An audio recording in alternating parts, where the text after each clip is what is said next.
With President Trump's election, it was a given that the Republican Congress would try to repeal some, if not all, of the Affordable Care Act.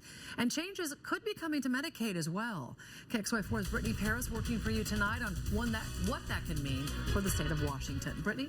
Nadine, Congress is throwing around the idea to block grant Medicaid. Right now, states and the federal government combine funds to cover the costs based on each state's needs. Poorer states pay less. But with block granting, states would get a fixed amount in federal grants and would have more freedom to decide who qualifies. It's an issue that brought Senator Cantwell to Spokane today. I was a drug addict. I was addicted to heroin. We're only going to identify this Spokane man as Mark. He dealt with a debilitating drug addiction for more than a decade. Lost a lot of relationships, lost my career, lost my house, lost everything. The 28-year-old quickly became homeless, using heroin every day.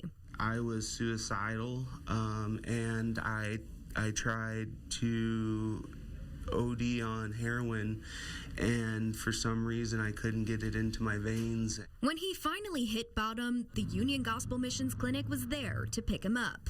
Now clean for 3 years, Mark says he couldn't have done it without Medicaid. Without Medicaid, I would not have been able to get onto the clinic. I wouldn't have been able to get any help from anyone. Mark's story is one of many shared today with Senator Maria Cantwell at a roundtable discussion with local healthcare providers. I wanted to hear from providers, those who are on the front lines of, does this make sense for us to continue to have services for this population? Is that the most cost-effective way to deal with this? With President Trump promising to repeal the Affordable Care Act, there's the question of what to do with Medicaid. 600,000 Washingtonians gained access to care through its expansion. Those gathered here worry about what changes President Trump could make. That decreased funding will put people like Mark at risk.